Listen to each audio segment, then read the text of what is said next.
The following has adult themes and may have swearing. You have been warned. Viewer discretion is advised. I shivered and looked in that direction. It's going to be that little rat girl reading the book. Oh, it's her. Lena. I decided to come closer and talk. She was the only new person I met here without having a few words chat. Hi, what are you reading? She doesn't look very happy to see you, mate. And you scared the crap out of her. Leanna was so surprised that she even jumped up. Sorry, didn't mean to scare you. Never mind. She blushed and stared into the book again. So what are you reading? Oh, the cover was written, Gone with the Wind. Praise the book. Good book. Thanks. Honestly speaking, I haven't read it. I have. But I think such literature suits her very well. Nina doesn't seem to be interested in continuing the talk. Well, if I'm bothering you. No, she answered while looking into the book. Can I sit aside for a while? Why? Really, why? Maybe just because I was very tired. Being with company is better than being alone. Maybe I wanted to try and find out something from her. I carefully examined Lena's book. No, I doubt that. Must have missed something there. Wait one sec. Boom. Oh, I carefully examined Lena. But no, I doubt that. Well, I don't know. Am I not allowed to? You're free. But if I'm bothering you... No, you don't. I can leave, just tell. Everything's alright. Okay then. I sat on the end of the bench carefully. After such an intensive talk, staying here was the last thing I wanted. But it would be nice just stand. But it won't be nice just stand up and leave. Didn't really go well, huh? Lena hadn't answered anything. It seemed I made a fool out of myself. I bet if Joanna here, she'd have a good laugh at me. Do you enjoy being here? Recalled Sylvia's question and thought it would be a good start for a conversation. Yes. She slightly smiled. I guess I like it too. Lena definitely isn't very sociable and probably can't support the meaningless conversation as easy as Sylvia. But there was something in her that attracted the attention. Like a momentary sight or reflection in your glasses as a rainy autumn evening, which makes you turn around and stare into the darkness, searching for something that you saw out the corner of your eye. Of course, you weren't able to distinguish or understand what it was, but still felt so tempting. Lena was still reading the book without paying any attention to my presence, and I had no intention intention at all to ask her anything about this camp or the world in general. Beautiful night. Yes. How in the world would you start a conversation with her? It's late. I have to go. Yes, it's quite late. Good night. Night. There was something strange in this girl. At the first glance, she is a typical shy and modest pioneer girl, but the mystery of Lena, yeah, took its own place in massive list of mysteries of this camp, which I started to put together in my head. Man, stop procrastinating. Go and get your place to sleep. Lazy evening. There's nothing like a good time with nothing to do. I headed towards Ogre's cabin. The light in the house was on. Jesus Christ. I was expecting, last time we were here, we had that really weird picture quickly, didn't we? So, yeah. Okay. Hello, Simon. You are quite late. Yeah. I went for a walk and look around the camp. Right. You'll be sleeping here. She pointed her finger to one of the beds. Right here? I got a bit of a surprise. Yeah, is something wrong? We're out of free cabins anyway. The camp leader smiled, but I'd rather think it was a smile of politeness. You want to be a decent pioneer, don't you? There was clear emphasis on the word decent. Yep, sure. I got lost in thought for a moment. Don't you mind it made... What? Don't you mind it's an emoji? I don't know what that word is. Whatever that is. She looked at me oddly, with a surprise and some kind of offence in her eyes. Pioneers should respect their elders. Olga said strictly. Of course, he should. No one argues with that. Ouch. I blathered, not realising what was wrong. Shouldn't you also? She stared at me. Oh, she looks angry now. Under such a gaze, even Merif, forged by the best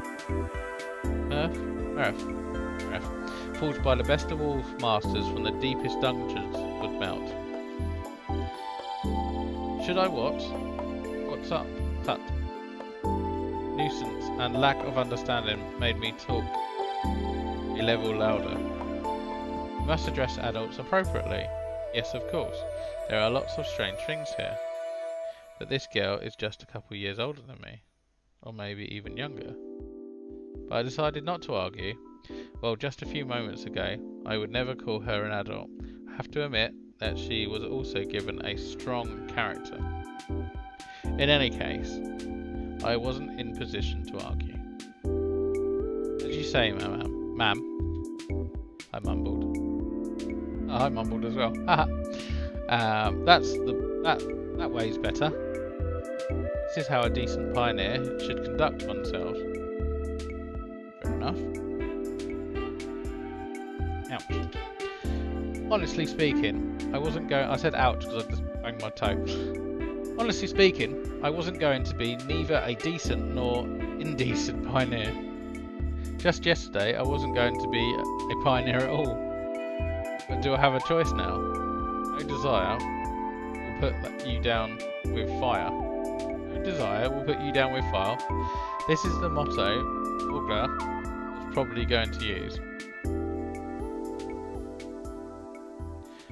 I went into the bed and closed my eyes, only to realise how tired I was after the first day. Something hammered in my head awfully, as if my brain started a night shift. There seemed to be aimed more at rolling the still than working with something more sensitive. The bus flew through my mind, and the square with the monument, canteen full of pioneers, and the malicious face of Yuana. Sylvia. Lena. And even recalling Elisa's face haven't given me much of a negative feeling.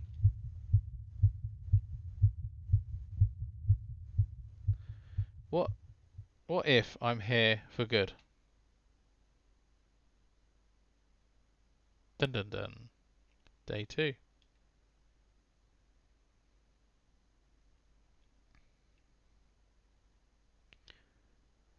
I was having a dream. It seemed like I was in some kind of vacuum with nothing around me. But not only around, I was the only creature in the universe. As if the universe had returned to some state of singularity right before the Big Bang. and something was just about to happen. Suddenly I heard a voice. I could not make out the words, but it sounded familiar. The voice was whispering something gently, as if lulling. And then I realized. It was the voice of the stranger girl from the bus. The girl from the dream.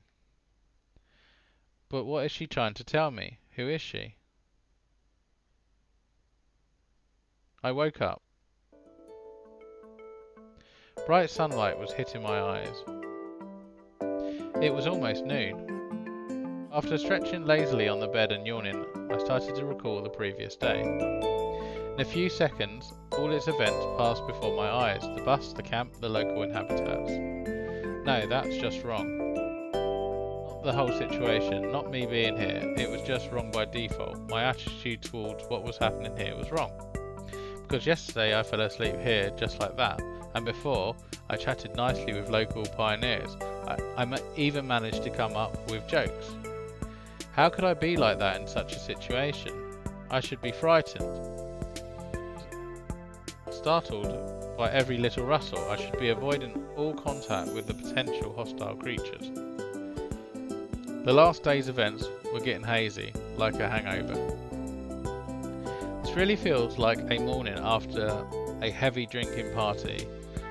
The yesterday's natural, flawless, absolutely normal conduct becomes a nightmare in the morning, a grotesque illustration to the divine comedy. Yes, it's just like that. I can change the past now. I can't change the past now. Then again, I had probably assessed the situation, was acting accordingly. Glanced around, trying to figure out if I had not been thrown somewhere else. The ogre cabin seemed the same as yesterday. Everything seemed to be in its place, except for a set of pioneer uniform, which was hanging from the bedhead. I fumbled with it, hit in distrust, and tried it afterwards. Anyway, that's better than walking around in winter clothes. I wish I could see myself. I bet I look like a clown. And for that, I needed a mirror. At least a tiny one. And it was finally found on a wardrobe door. Oh yeah. Holy. I think he means to say holy shit.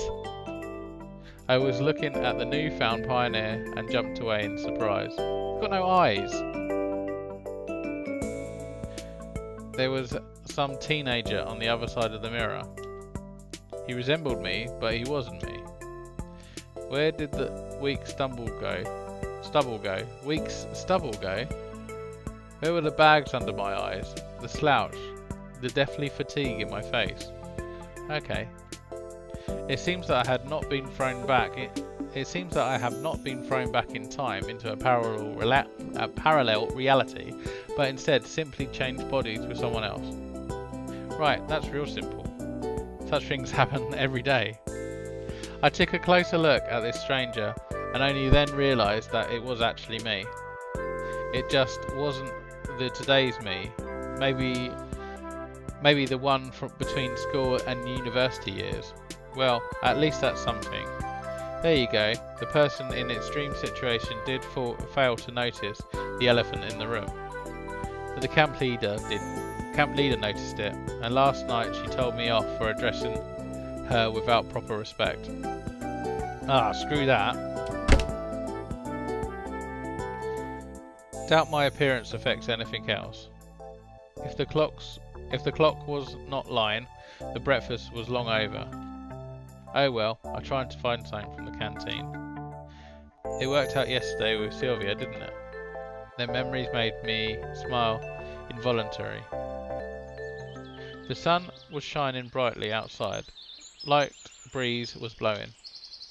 A beautiful summer's day. I had not felt so good in the morning for a few years. All problems were gone, vanished into the clouds that were white as snow. Olga came out of nowhere. Good morning, Simon. Morning. Should have said, ma'am. She's going to kick your ass now. I smiled, doing my best to show that, no matter what, My morning was indeed good.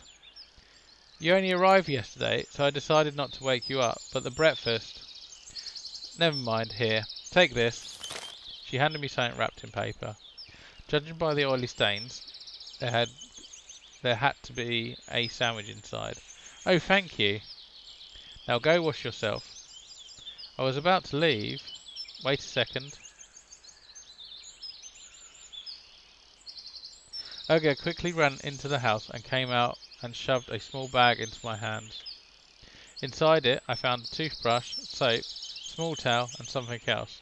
I did not look too closely. A pioneer should always be clean and tidy. Let me do your neckerchief properly for the first time. Yours is dangling. You should do it yourself once you learn how to. Do we have to? I'm going to wash myself now. Yeah, right.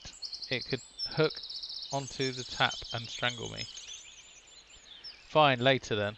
And don't forget about the lineup. Pencils, paper, drawing lines. You don't forget such things. What? What lineup? What? Do you mean what lineup? What do you mean, what lineup? She looks pissed off again. She frowned. It's Monday today. Weird, my approximations were telling me it was Sunday. Then again, a shift in the day of the week is not the worst thing. Usually we have lineups early in the morning before breakfast, but it's Monday today, so we're having it at 12 o'clock. Don't be late. Alright, but where? At the square, where else? There was no reason to argue. I headed towards the bathing place. I knew I could forget about separate showers and toilet, but at the sight of all this all-function decaying socialism, funny turtle with a tin shell, poor taps and ceramic belly, I felt sick. What? I was not a squeamish person, but nevertheless, standing there, I realised that there was still some minimal level of habitual comfort, which I found troublesome to do without.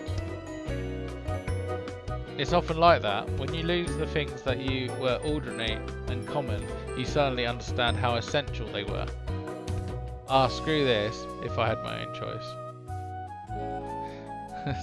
You'd screw it if you had your own choice? What? Water was ice cold. While washing my hands was not the issue, washing my face and washing my mouth was a big problem. There was no toothpaste in the bag, which Olga gave me. I could brush my teeth without it. There was a small round box wrapped in the towel. Tooth powder. Cute. 1 point for me being somewhere in the past. I washed myself quickly, also due to the ice cold water.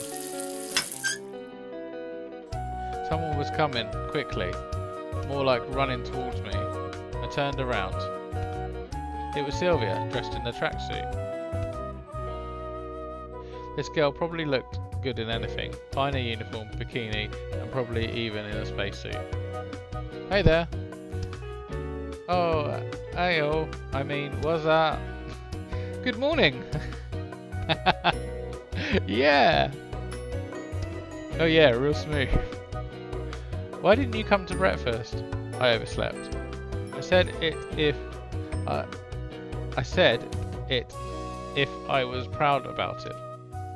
But Olga gave me some sandwiches. Well, that's great then. Don't forget about the lineup. Yeah, sure. As if I could forget. Right, I gotta run. Enjoy yourself. She waved me goodbye and disappeared beyond the path's turn. Looks like it's a couple of minutes to the lineup. I should quickly pass my home and drop my washing bag and eat my sandwiches and then head to the square.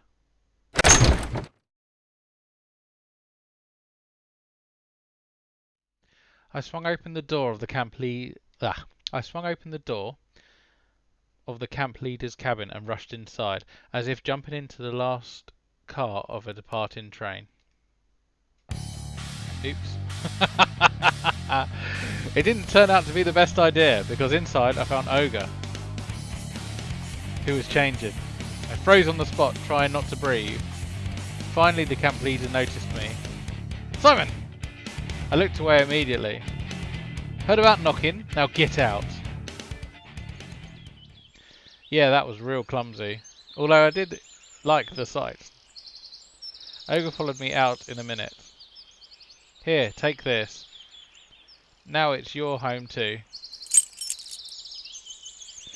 She handed me a key. I put it in my pocket. Home. Of course, if you disregard how phantasmagoric the current events were, this camp was far from being the worst place on earth. But to call it home, just after one day I spent here, I doubt I'll ever be able to do. Alright, let's go, we're late. But what about the sandwiches? Just eat on the way.